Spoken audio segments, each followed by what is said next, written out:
Welcome, ladies and gentlemen, to Media's Live Show, episode 40. We're in the 40th episode of this show, and the first one that is officially bi weekly. As I said before in the last live show, that the live show will be going bi weekly for the next few months while I edit all these retrospective podcasts and go through my Batman watch through and try to catch up on some comics and manga I need to be reading for future podcasts and future live shows. Uh, I have pretty big doozy of an episode this week, and I guess I should probably address the pirate elephant in the room, the island whale in the room. I have not seen the new season of the One Piece live action. I will be talking about that 2 weeks from now on the next live show. I have not watched it. I think it just dropped today. I have not had time to watch it. It's that, and then I basically had a choice between watching the 2 episodes of One Piece live action season 2 or the first 2 episodes of Netflix's dinosaur documentary directed by Steven Spielberg. I chose the dinosaurs, and I am liking it. It's not super exciting. It's very well done. It's extremely well directed as far as dino documentaries go. And it's giving me a lot more of that Walking with Dinosaurs feel. It feels more like Walking with Dinosaurs than last year's reboot of Walking with Dinosaurs did.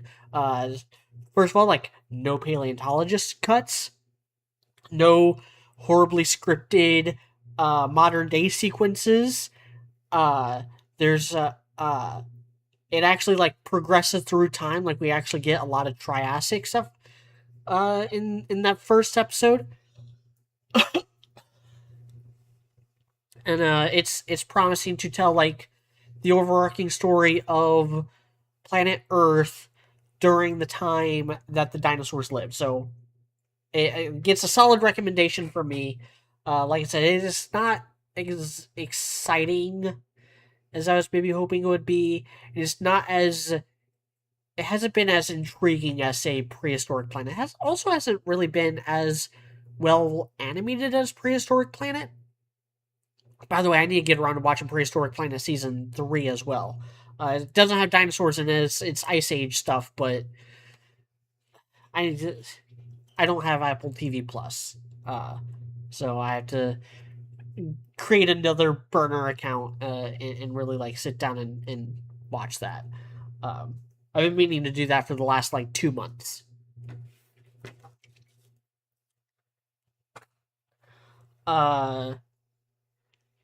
So yeah, I'm appreciating the dinosaurs. I'm appreciating that they got some deep cuts in there, like Rhinosuchus, and Massaspondylus. So I appreciate all that.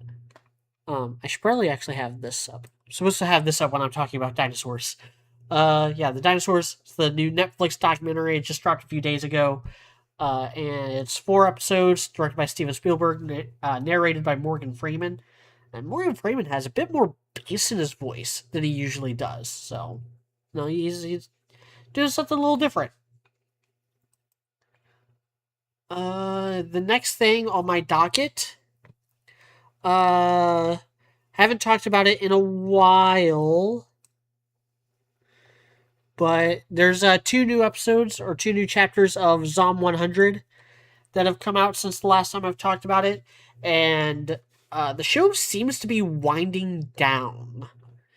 They got the vaccine now for the zombie apocalypse, and there's still quite a few slots left to fill. Most of what's on the list is done. They only have like 90 something things on the list. And so I feel like we're gonna be wrapping up Zom 100 in the next chapter or two, and I'm a little bummed because I feel like I just got into it, even though I've been into it for probably almost a year now. I still feel like I still feel like it's just getting started for me. But no, I liked Erica. I've actually really come around on the character Erica. She was just kind of this slutty party girl that Akira meets and has like a therapy talk with a long time ago. I get some jealousy. Um, and she's it turns out she's actually a really cool, well-rounded, well-adjusted lady who just likes to party sometimes. And might as well party it up when it's the end of the world, except it's no longer the end of the world. The zombie apocalypse is still going on. Like, I think they said in the last chapter, chapter 83, that, like, hey, this is only going to prevent new zombies. It's not going to get rid of the billions of zombies that are already here. So that's cool. So there's gonna still be threats as we knock out the last dozen or so things that are on the list. So that's neat. Um, Next thing on my list, uh, the new Batgirl. Batgirl issue 17 dropped earlier this week, and it's the start of a new arc, The Curse of the Blood. And man, I feel so bad for Cass. It really speaks volumes to how much more I care about Cassandra Cain compared to Bruce Wayne, when I am feeling way more invested in Cassandra being late to the family dinner than I am whatever is going on in Matt Fraction's Batman run. And apparently Joker's back again. He's recovering from whatever happened in DCKO, and he's not looking so hot. Did I? Did not share this in. Oh yeah, I did. Uh, so this is going to be a shorter arc, and it's going to be leading into whatever the Batman event this year is going to be. Apparently, Batgirl is going to be a very big role in that, allegedly. But she's got to get these blood power things resolved. Uh, Funny fact: it is Women's Month. Apparently, March is now Women's Month, and it was like International Women's Day the other day.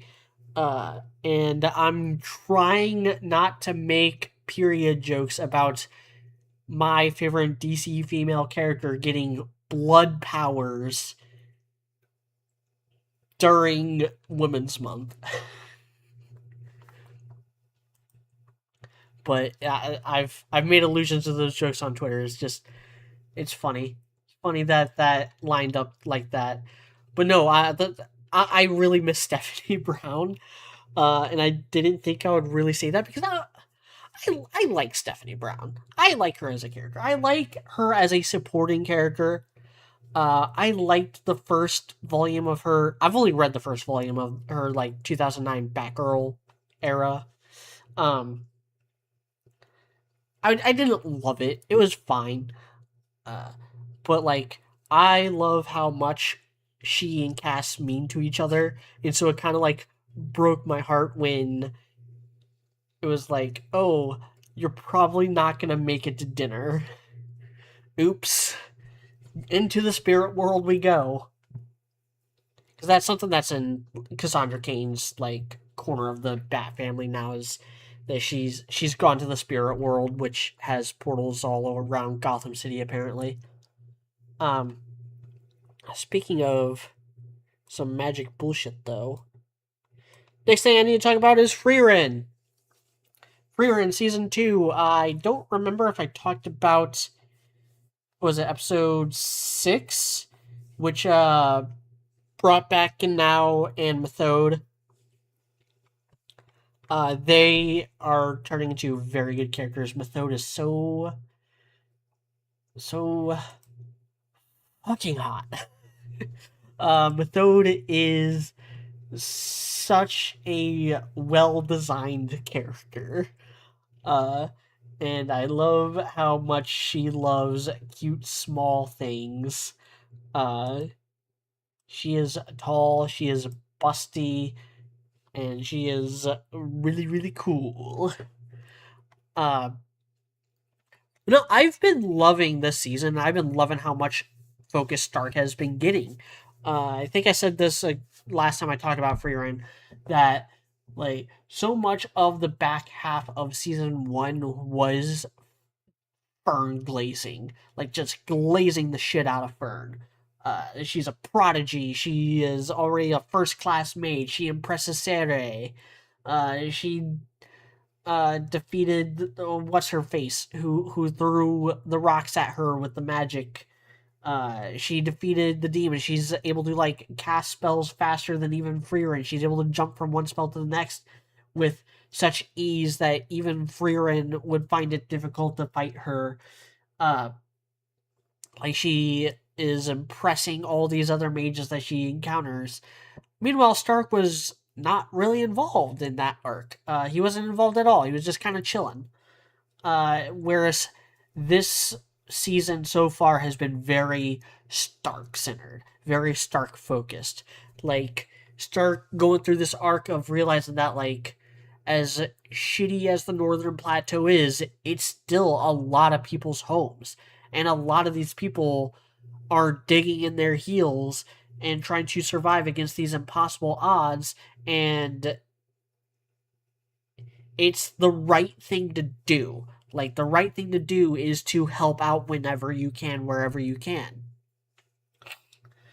And you have Gnau, who is just so dead inside and so jaded. He's seen so many horrible things at the hands of these demons and monsters and these ongoing wars that he's just numb to it. Like, these demons, the divine revolt wiped out his home village, and he is claiming that he doesn't feel a thing for it when he very clearly does, and Stark is able to sense that and detect that and decides to stay behind to help him defend the village while Freeran, Methode, and Vern go on the actual hunt, try to track down the demon's fortress. Uh, and now we got a string of fights. Freeran is just kind of dipping. She's probably gonna end up fighting that demon child, that like younger demon. Uh, and that might be interesting. Because Fern and Methode, they're locked into one-on-one fights with the two other older mage demons, while Gnau and Stark are 2v1ing the Divine Revolt himself. Very excited for the next season. This has been very good. Some of the best episodes of Free Reign yet.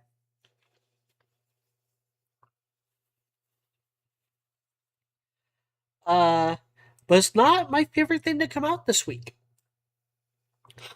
That honor actually goes to JJK, which I think just had its best episode. Yuji versus Higuruma is the best thing that JJK has ever done. And I like Higuruma. He's pretty cool. I like that it ties in with both real world Japanese things, like the extremely high conviction rate. Like for those of you who don't know, Japan has an absurdly high conviction rate, like the highest in the world. It's like 99% or something. And part of that's because they don't even take you to trial unless they're like 100% sure that you're guilty. They don't really steamroll you into a quick and expedient trial the way that America does. Like I remember the guy who burned down Kyoto Animation, when that happened, he got caught like right away, and there was already like a ton of evidence, like video evidence and all this stuff, pinning him to the crime scene, and it still took like a year or two for him to even get into a courtroom to stand trial. And of course, he was convicted. Uh, but that's just how the legal system works, and it ties in with the way that cursed spirits are supposed to work and cursed energy is supposed to work with the just the negativity of everything. And so it makes sense that Higuruma right off rip would have domain expansion and be a grade 1 sorcerer, because he's also a genius and he was able to like his curse technique came packed in with the domain expansion off rip, and then he was able to like analyze that and learn like the fundamentals of barriers and cursed energy and cursed techniques and the rules of play with jujutsu fights, uh jujutsu kaizens, I guess you would say. Or it's kaizen school. Jujutsu kaisen means wizard fight, right? I think that's what the actual English translation would be. You know, it's like it's either wizard school or wizard fights. I can't remember which one it was. Um, and then seeing kind of like a low stakes version of this trial period with Yuji sneaking into the pachinko parlor and being like, well, I don't know what the evidence is. The evidence is already, like, Higuruma is already aware of what the evidence is. And Judgment, the Shikigami of the courtroom, knows everything, and it's just a matter of Yuji either staying quiet, denying the charge, or pleading guilty. He tries to deny the charge, but gets caught in the lie, so his cursed energy gets taken away. Even though it's supposed to just be his cursed technique, Yuji doesn't have his cursed technique, so he has to use his own like superhuman physicality to fight Higuruma, who is putting in the work on him. And he figures out like the retrial, and it's funny because like I thought about the retrial stuff about a minute or two before Yuji did, because it was well established. It was part of like Higuruma's backstory from the prior episode of like he knew this guy who was being accused of murder. It was his client, and he like got some pretty solid evidence in his defense, and won the first trial in this like massive unprecedented bit of success. And then the prosecution appealed and went to a retrial, and the prosecution offered no new evidence but got a conviction anyway. But then on the second trial, the judgment is like, Itadori Yuji stands accused of mass murder on October 31st, 2018, or whatever. I think it's 2018 is when this is supposed to take place. The Shibuya incident. And Yuji, without hesitating, pleads guilty. And that is so in character for him, because he does feel immense guilt, even though he knows for a fact his body wasn't in control. He didn't voluntarily give control to Sukuna. He had nothing to do with Sukuna. He tried to fight and resist it, but he wasn't strong enough, so he holds himself responsible because someone has to. Because Sukuna's not going to give a shit. Sukuna's not going to feel guilty about that. No, absolutely not. And Higuruma knows, and it like kind of freaks him out that like, I know what the evidence in this envelope is. This evidence for this trial period was confirmation of Sukuna's existence. I know that this kid is not responsible. Why did he plead guilty?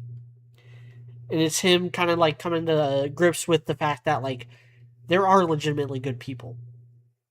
Because as a lawyer, as a defense lawyer, he's only seen the dirty side of humanity. Everyone is pathetic and weak and ugly to him until Itadori comes around. This helps solidify Yuji as a worthy protagonist. Like the meme with Jujutsu Kaisen is that like, oh, anybody would be a good protagonist except Yuji Itadori. Like, I fundamentally disagree. Gojo would not work as a protagonist. Megumi would not work as a protagonist. Nobara, no. No, her technique is a little too finicky, a little too uh, complicated. Like with when you have a protagonist for a battle series, you want that person's abilities to be relatively simple because they're going to have to fight a lot of different types of people throughout the course of the series. And the simpler their power set is, the more better it's going to lend itself to those various fights. That's why in JoJo Part 3, the main character, Jotaro Kujo, his main power is just punching things really fast. That was Star Platinum's original power. It wasn't until the very, very end that Star Platinum gained the ability to stop time temporarily. Uh, Same thing with JoJo Part 4 with Crazy Diamond. He can break things and put things back together. Very simple. Very cool, nifty power that you can do a lot with. Uh, Naruto, Shadow Clones, and Handball Rasengan. Those are his two main abilities. Uh, Luffy, he stretches and punches things. It's not a very complicated power. It's not something that limits him or limits the kind of fights he can be in.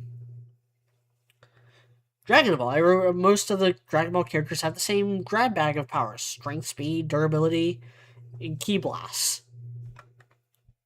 Sometimes they'll have a special technique like the Destructo Disc or Special Beam Cannon or Kiko Ho, Kamehameha, Gallic Gun, whatever. Death Beam.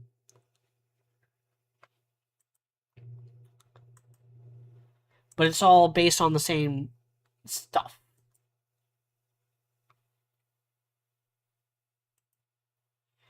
Now for so that's all I want to talk about.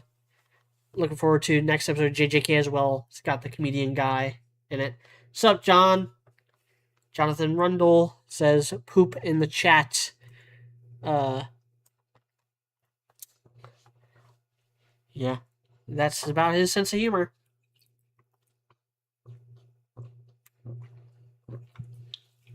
I've been going for about 25 minutes. I think now is a good as time as any to get into the main subject, which is I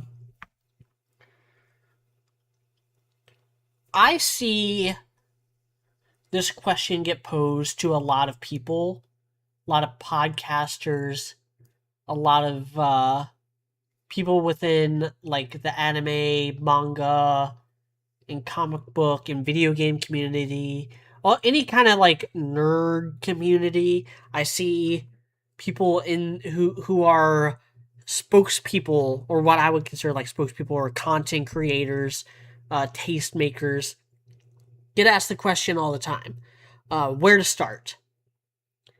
And at least when it comes to comics and anime, I hear a bunch of different answers that I think are just objectively wrong. Because if you're asking where to start with something as broad as anime, you're asking the wrong question right off the bat. Uh, the question that you should ask yourself, and before you ask anyone who is a fan of this stuff, the question you should ask yourself is what genres or what kind of stories are you already into? And how much do you already know? Because that is going to fundamentally change what that answer should be. Now I'll get into some specific examples later. But if you already know you're not into horror as a genre, I'm not going to recommend something that is horror. Same thing with comedies. If you're just not into like screwball comedies or this type of comedy or that type of comedy, I'm not going to recommend those types of comedies to you. Like you gotta know your friends. You gotta know your friends. You gotta know, and if you're like an influencer or whatever, you gotta know your audience as well.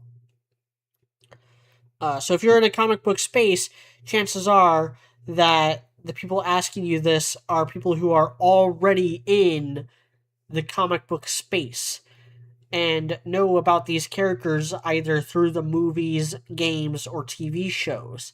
And you should have different answers for these different levels. Because again, it's going to fundamentally change. Uh, like if you're if you're trying to recommend something to someone, you should ask them what their prior experience is and what they thought in order to try to like tailor your pick to them.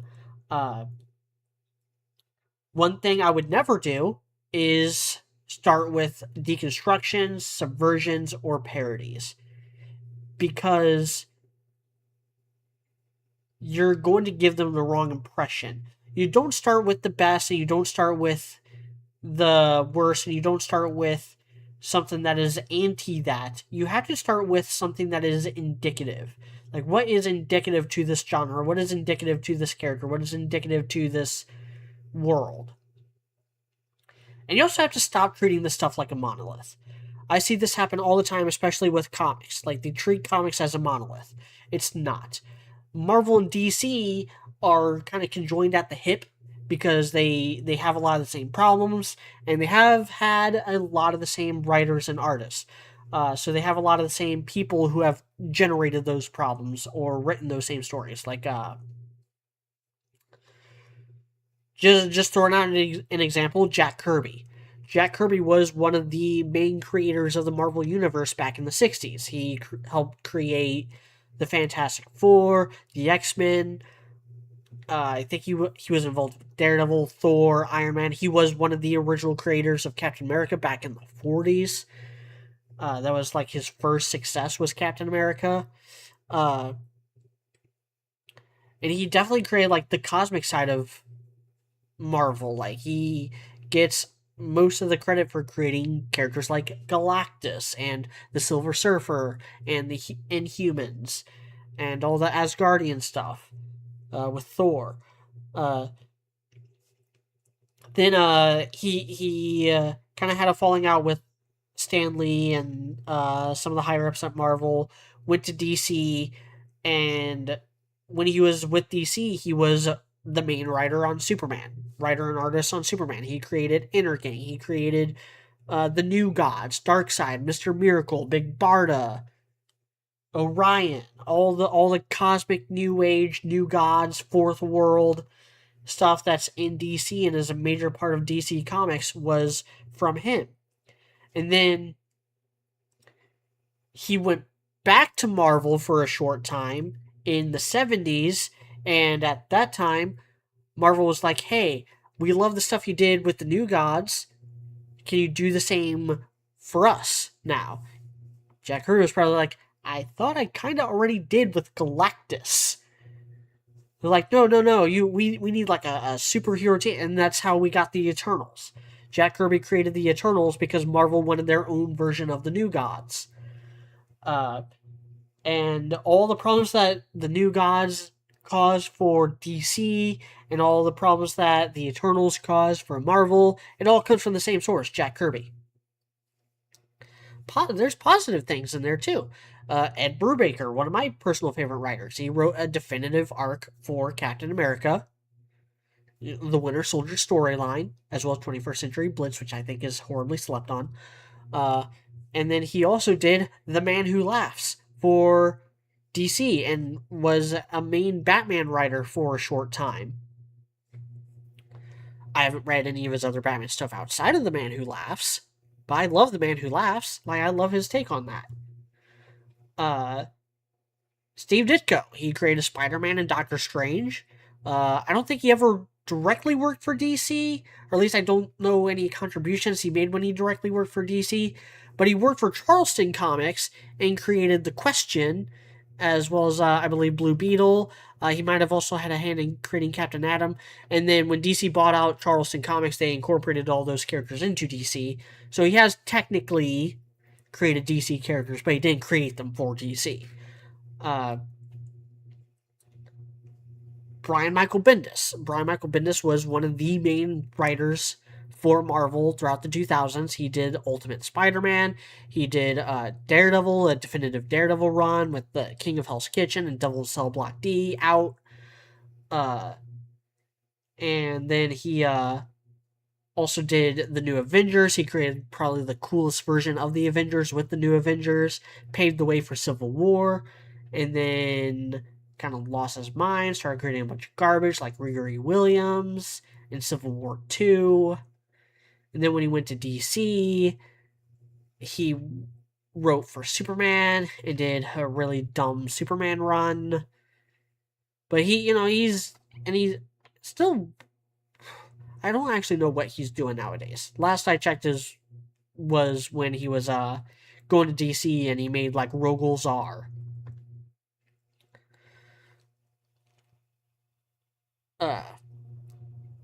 And I could go on and on and on. Steve Englehart, he was my favorite Captain America writer. He also wrote The Laughing Fish for Batman back in Detective Comics in the 70s.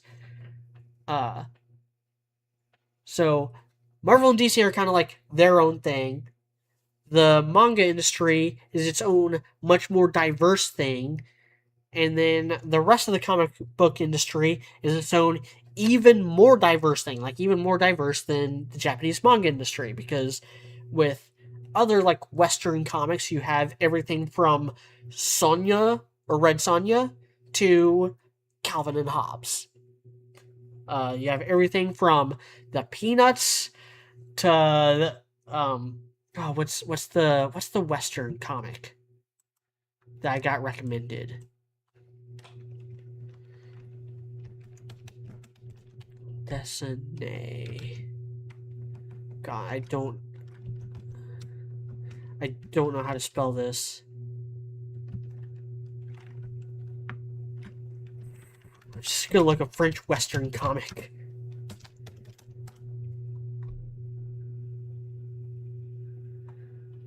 Blueberry was the one I was thinking of. Bande dessinée, two S's, two E's. But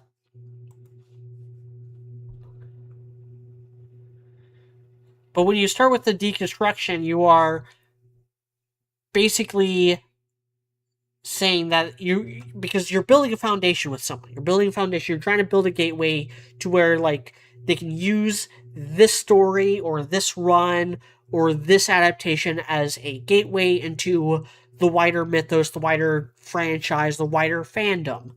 But when you start with a deconstruction or a subversion or a parody, you are building a foundation off of negativity. You're building a foundation of like, oh, superheroes are lame. Like if someone's first superhero comic is The Boys, you're basically building a foundation of like, oh, heroes are dumb and lame and this is how things should really be. No. The same thing with parodies. Like, parodies are something that I don't think you can really appreciate a parody until you're already into that genre, or into what is being parodied. Like, you can still enjoy Spaceballs if you've never seen Star Wars, because it's got some funny jokes. It's got some timeless humor in it. Some things at other people's and other things' expenses. But you're not going to really appreciate it on the same level as a Star Wars or Star Trek fan. You gotta already be kind of into that stuff before you can really appreciate the parody of that stuff. So, deconstruction, subversions, parodies, off the table if you're recommending something for someone's first time. And stop treating it like a monolith. So, this might be a hot take. I don't really know. I don't really know what the consensus on this is. But I think when it comes to Marvel and DC, at least, comics are probably the worst place to start. Because comics are so heavy with the context. Like, you can't just like pick up a comic and read it and expect to like be into it and roll with the punches. Like if you're really dedicated or really trying, you can, but you can't really expect that from someone who hasn't ever read a comic before or doesn't know anything about these characters. They're all so heavy and with continuity and context and with the time period in which it was written and what was going on both within the world and within the comic book industry, that I think comics are the worst way to get into comics, or at least Marvel and DC comics are the worst way to get into Marvel and DC. And I don't know how much of a hot take that is. I feel like that should be a hot take, but at the same time, I don't know anybody who is a fan of any of these characters because they showed up in a comic once. Or because they just happened to pick up a comic. Like, I'm into Young Justice. I read a few Young Justice comics as a kid, but that's not why I got into Young Justice. I got into Young Justice. I picked up those comics in the first place because I already knew who Tim Drake was. I already knew who Superboy was. I didn't know who Impulse was, or Secret, or Arrowette, or Spoiler. Like, I didn't know who any of those people were. I didn't know who Lobo was. Trying to think of who else was in Young Justice at that time. I feel like I'm missing at least one or two people. But, like, I already knew who Tim Drake was. I already knew who Superboy was. I already liked those characters. That's why I got into Young Justice. And I only got into Tim Drake because of Batman the Animated Series. And I only got into Superboy. Okay, technically I did. My first exposure to Superboy was from a comic. It was during the reign of the Superman. I had one of the comics that had him in it. Early on in Connor Kent's publishing life cycle.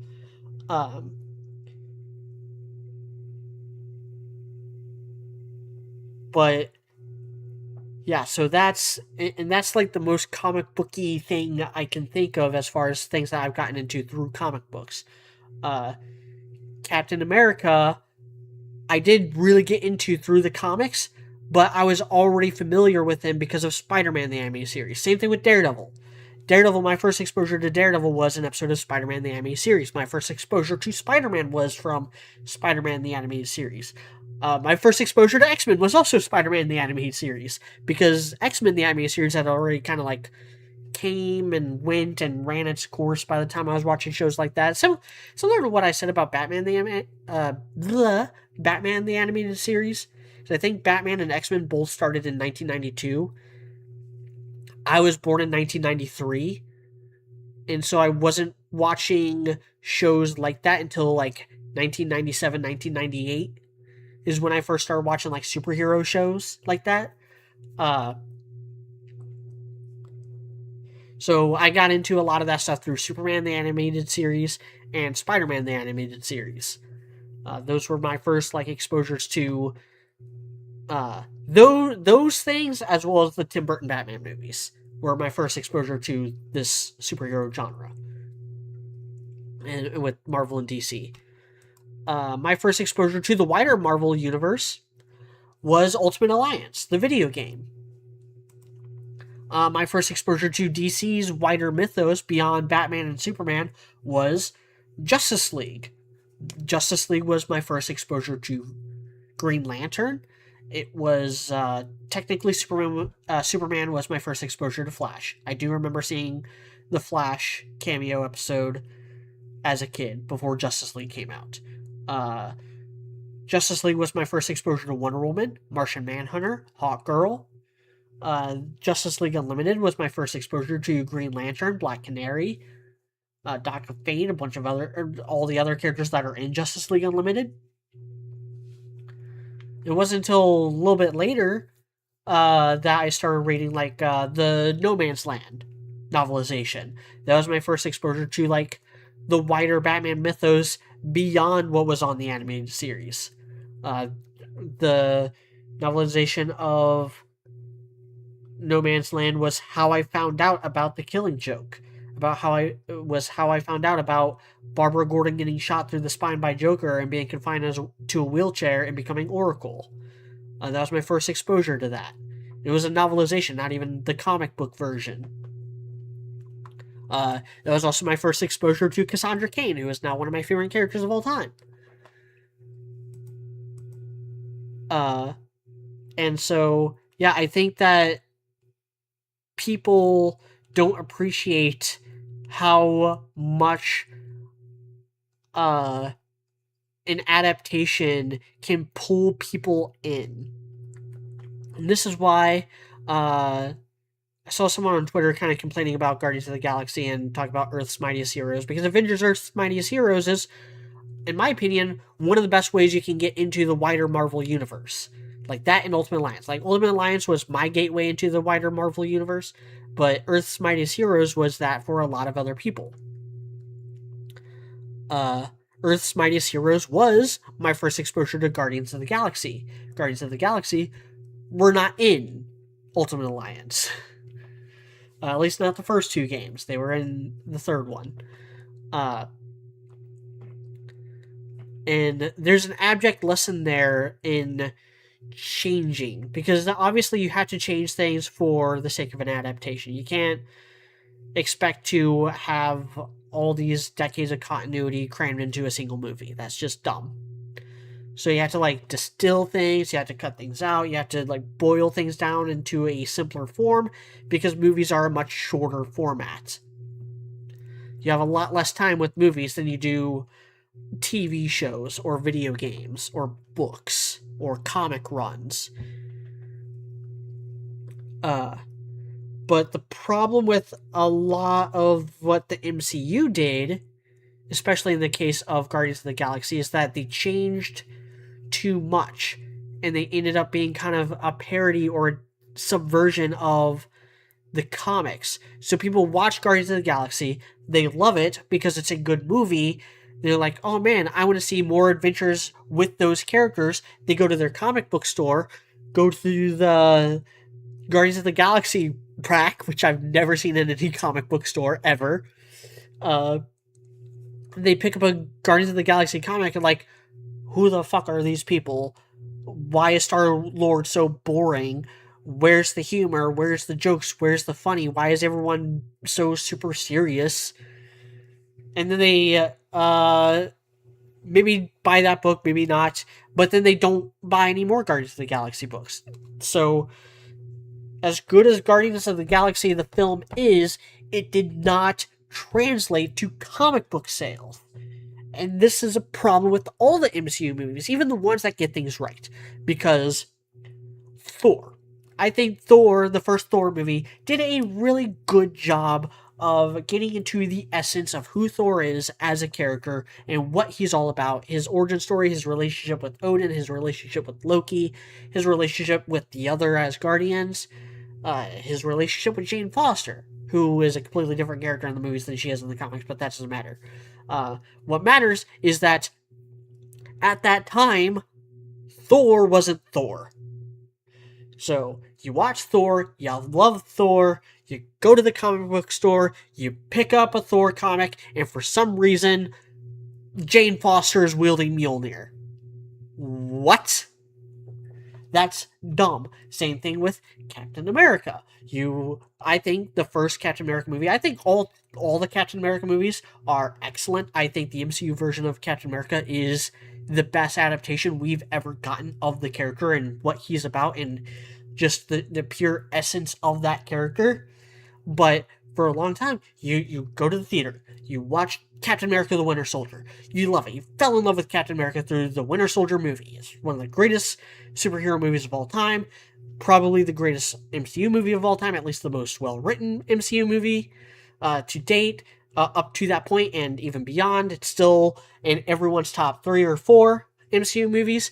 You go to the comic book store, and for some reason, Steve Rogers is old and decrepit, and Sam Wilson is the new Captain America.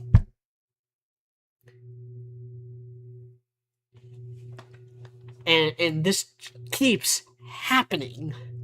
This keeps happening. And I grew up with Justice League, the animated series, so my first Green Lantern was John Stewart. I am one of the people who watched Justice League as a kid, walked into a comic book store probably around like 2004, 2005, somewhere around there.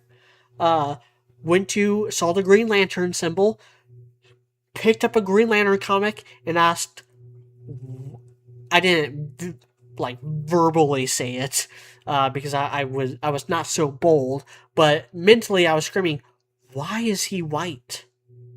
Who is this guy?"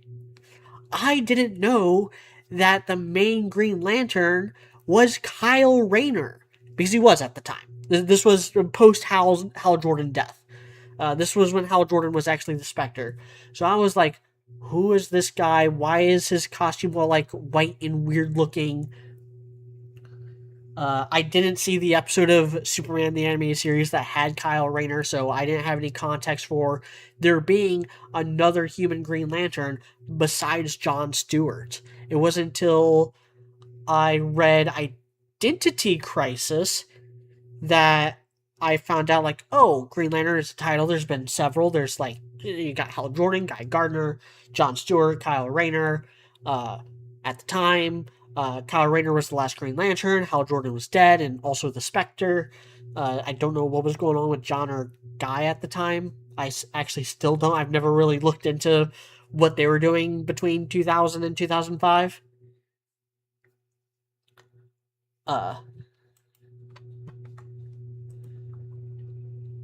But like that kind of stuff is why a lot of people are upset about lanterns.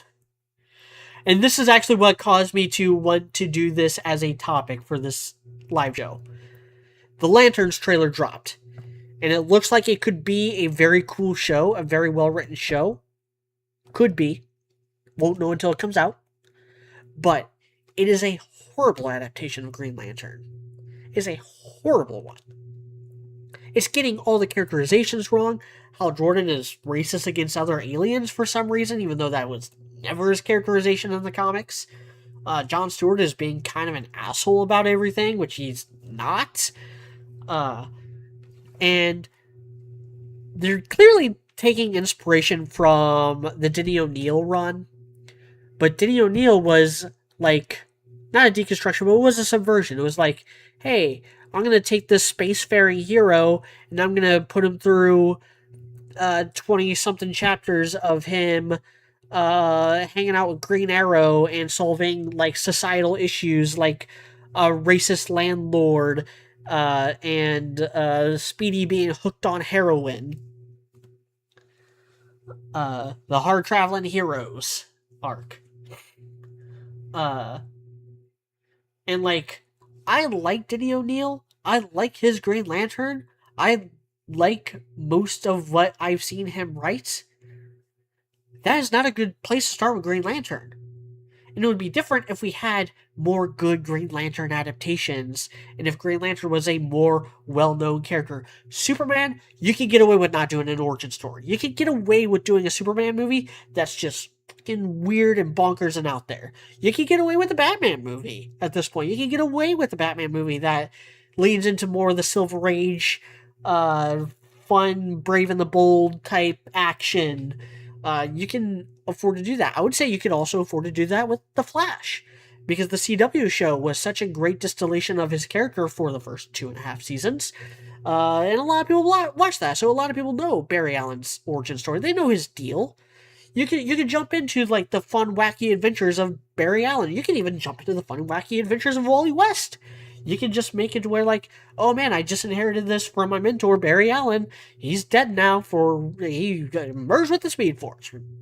Doing a crisis.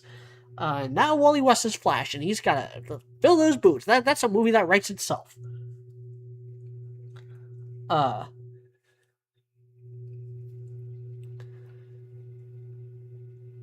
like, with Green Lantern, we haven't really gotten a good Green Lantern adaptation ever.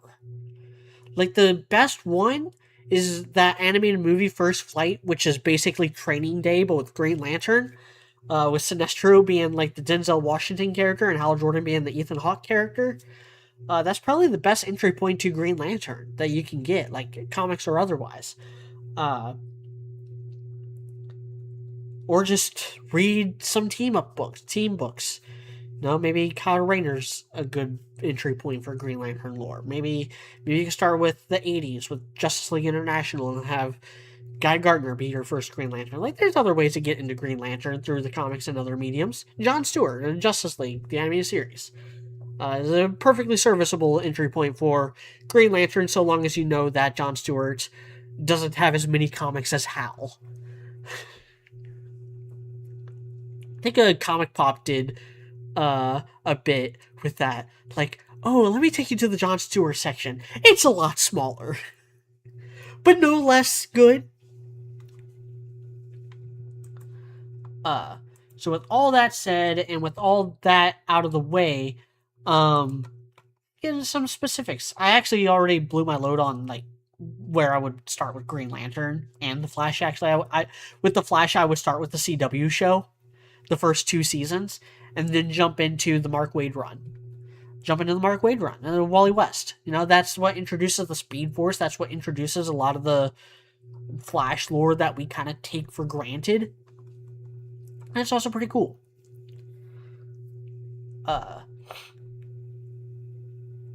If you're wanting to recommend Shonen Battle Series, like if you're wanting to get into anime, start with something indicative. You don't want to start with the best. Like, I see a lot of people recommend Full Metal Alchemist. If you recommend Full Metal Alchemist to someone as their first anime, you low-key kind of hate them. Because they're going to watch Full Metal Alchemist. They're probably going to love it because it's a great show. It's a transcendental show. And then, after Full Metal Alchemist, they're going to be like, okay, what's next? And then they're going to be miserable because there's nothing that's going to be quite as good as Full Metal Alchemist. I would start with Naruto. Yes, Naruto is long. Yes, it's got a lot of filler. But Naruto is the most indicative of the shonen battle genre. If you like Naruto, you're going to like a lot of shonen battle stuff. If you like Naruto, you're going to love Jujutsu Kaisen. You're going to like Demon Slayer. You're going to like My Hero Academia. You're going to like One Piece. You're going to like Bleach. You're going to like Hunter x Hunter. You're going to like all that stuff. Naruto is a great entry point for that stuff. And if you don't like Naruto, if you just fundamentally hate what it does and what it represents and what happens in it, I can tell you one thing. Hunter x Hunter is not going to change your mind. One Piece isn't going to change your mind. If you don't like Naruto, you're not going to like any of that stuff. If you can't find something to enjoy in Naruto, you're not going to be able to find something to like in Hunter x Hunter. You're not going to be able to find something to like in Dragon Ball. You're not going to find something to like in One Piece. Because Naruto has a lot going on. It has a lot of good and a lot of bad. But if you can't find anything worthwhile about Naruto, you're not going to find anything worthwhile about any of its contemporaries and anything else in that genre. It's just not going to be for you, and that's fine. It's like, I kind of threw the horror genre under the bus with this. If you've never seen a horror movie before, I would start with something like Halloween, which is one of the best horror movies ever made, but it's not transcendental. It's not going to ruin the genre for you. It's very indicative of what to expect from the genre. If you don't end up liking Halloween, you're not going to like Friday the 13th. You're not going to like Nightmare on Elm Street. You're not going to like... Well, you might like Psycho still. Because Psycho's kind of a different vibe. You're definitely not going to like Scream. You're gonna fucking despise Scream. If you don't like Halloween, ain't no chance in hell you're gonna like I Know What You Did Last Summer. Or any other slasher film. Well, maybe slasher films aren't your vibe. The Haunting from the 1930s. If you don't like The Haunting, you're probably not gonna like Poltergeist. You're probably not gonna like 13 Ghosts or the others, or even like Sixth Sense. Like, you might like them for different reasons, for like the acting or whatever, but like, as far as the actual genre conventions go, no, you're probably not going to. If you don't like Rat Race, you're probably not going to like It's a Mad, Mad, Mad, Mad World. If you don't like Three Stooges, you're probably not going to like Abbott and Costello. If you don't like Looney Tunes, you're probably not going to like Tom and Jerry. Like, Tom and Jerry is great. I like Tom and Jerry a lot more than I like a lot of Looney Tunes stuff. But, like, if you don't like Looney Tunes, Tom and Jerry isn't going to convince you to like that kind of comedy. Now, I'm a big rom-com guy. Rom-com recommendation. I would recommend Toradora for the same reasons. If you don't like Toradora, you're probably not going to like Quintessential Quintuplets. And you're definitely not going to like stuff like Nisekoi, or More Than a Married Couple But Not Quite Lovers, or Alia, or Makaine. You're going to just get annoyed by those, because if you don't have a tolerance for Toradora's bullshit, you're not going to have a tolerance for any of the bullshit in that genre. Now, going back to superheroes, with Superman and Batman specifically, they are so culturally ubiquitous that it is more important to ask, how much do you already know? Because most people already have a pretty good, solid baseline understanding of Batman. Which means that you can kind of throw them into the deeper end, because you can expect them to at least know the basic premise a lot more. My personal recommendation, if someone knows nothing about Batman, would be Arkham Asylum. It's a fun game, it's a fine game, it still holds up pretty well. Yeah, the combat is much more archaic than its sequels, but the way it treats Batman and Batman lore, and kind of like eases you into the world with a self-contained story about Batman chasing the Joker around Arkham Asylum, and the way that, like, the riddles help introduce other concepts that you don't see in the main game storyline, but it still alludes to stuff that happened in the comics. Like, Arkham Asylum is a pretty good crash course in post-crisis Batman continuity up to 2004. Yeah, I know the game came out in 2009, but it doesn't really reference anything from after 2004. The most recent character it references is Hush. Well, technically Quincy Sharp, but Hush is the, like, most recent comic book character it introduces. Everything else in Arkham Asylum is, it's very, like, self-contained. It gives you a good indication of what Batman stories tend to be like, what Batman tends to be like as a character, and as, like, a martial artist, a detective, crime fighter. It gives you, like, a much clearer, like, window into the Batman mythos. Arkham City is a better game. Arkham City has a better story. But by the time Arkham City came out, it was really digging its heels into, this is its own universe. Arkham Asylum could totally fit in with any Batman continuity, or any Batman continuity that's fun.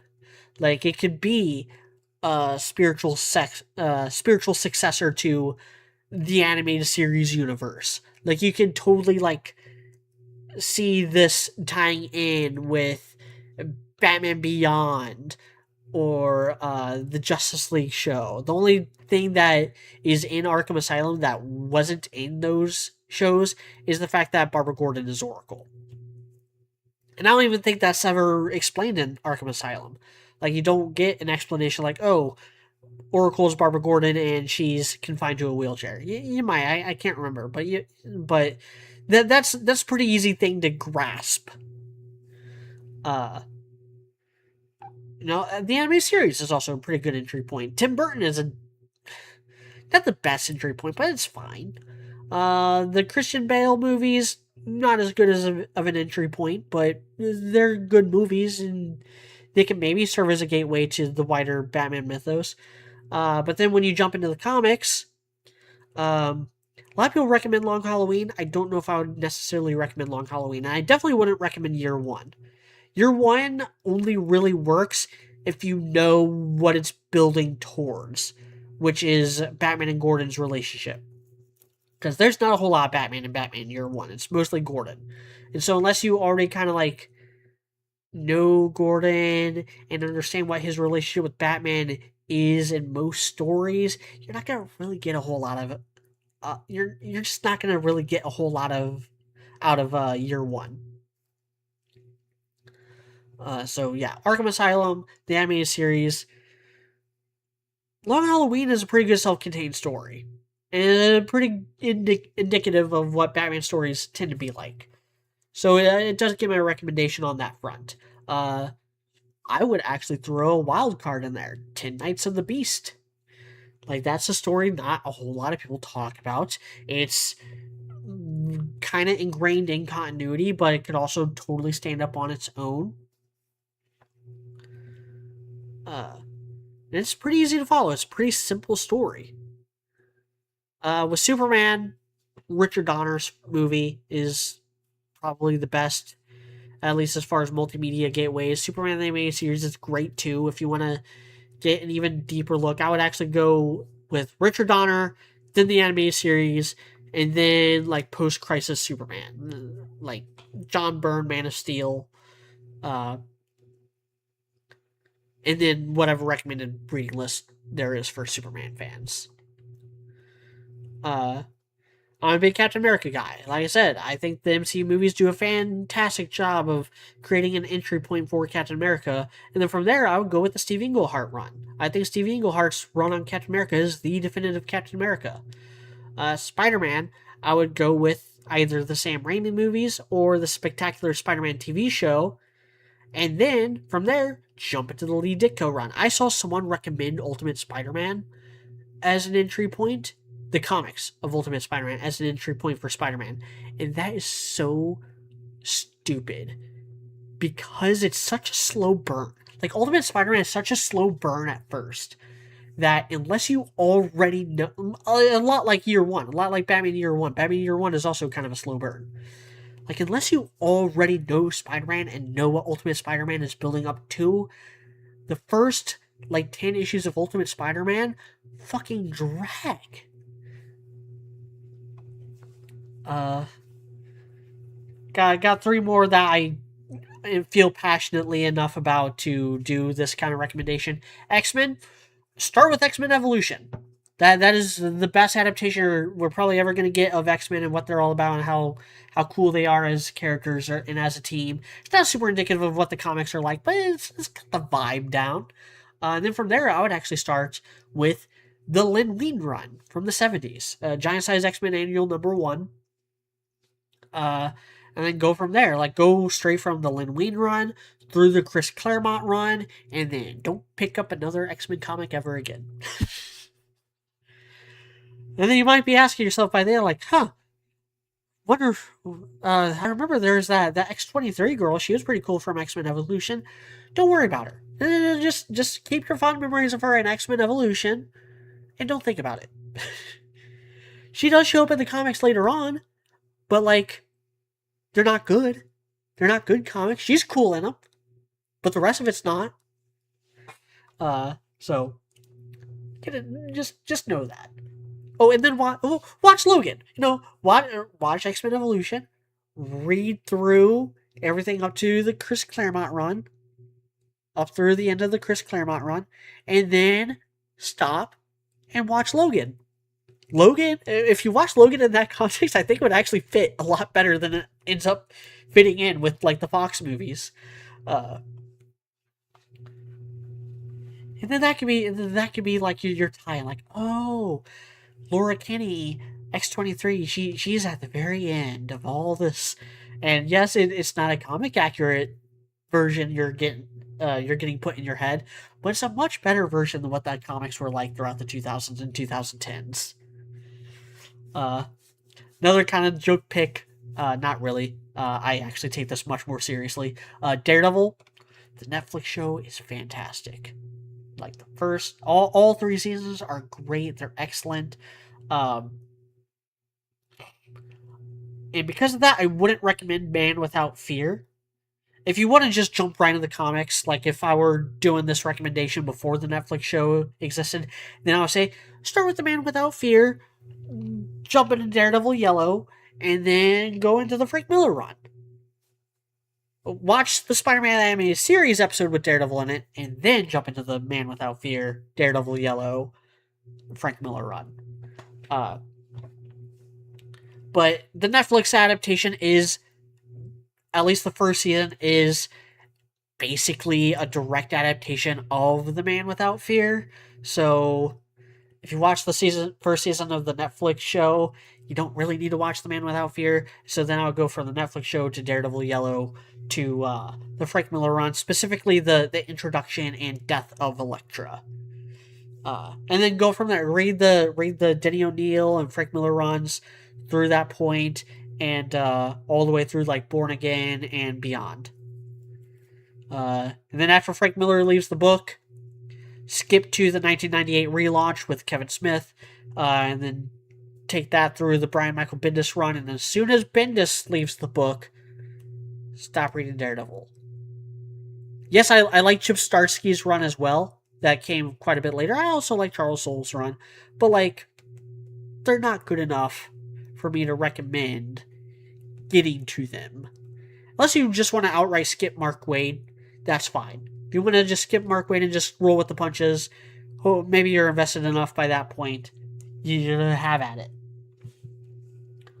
And then the last one I wanted to do a recommendation on is Thor.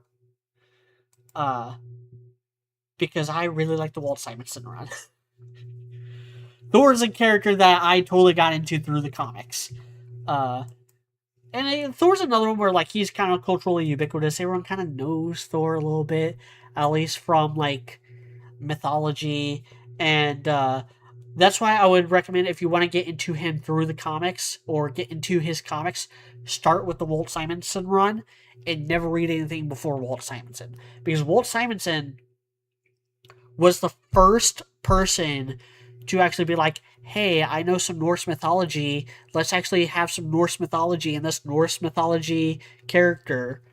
Jack Kirby, Stan Lee, none of the prior writers deigned to really do that with the character. And he was lacking. You know, Thor was lacking throughout the whole 60s and 70s because of that.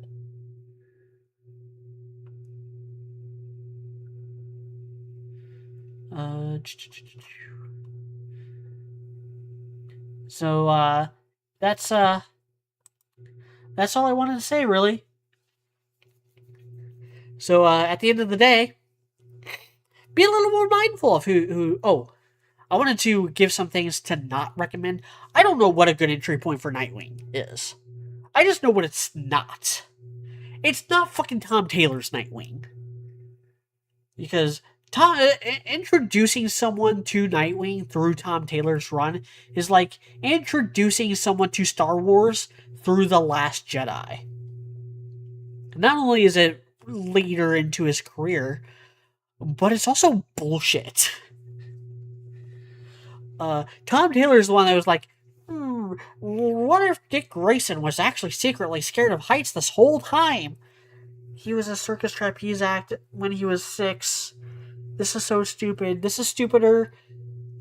Like, I know my audience. So my audience, they tend to watch RWBY. You know, because I got into YouTube through RWBY.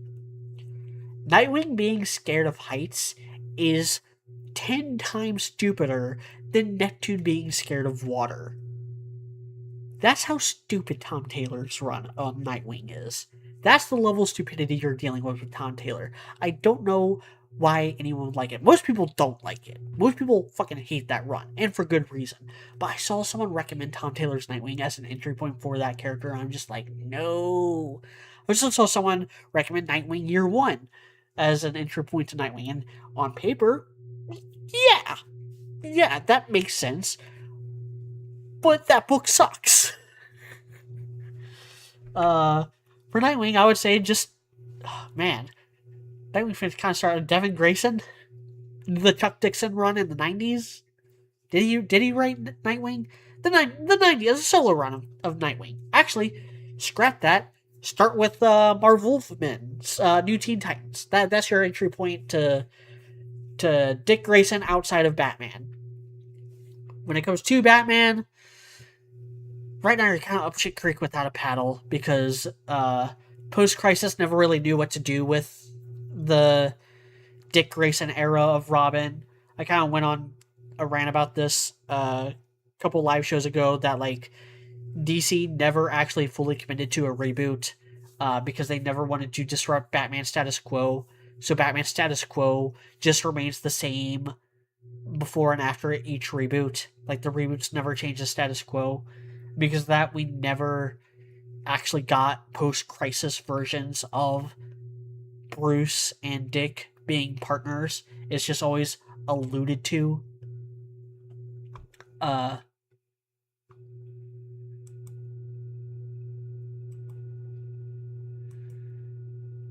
but yeah, I also want to recommend anything like Flash Rebirth or Green Lantern Rebirth. They're too ingrained in continuity.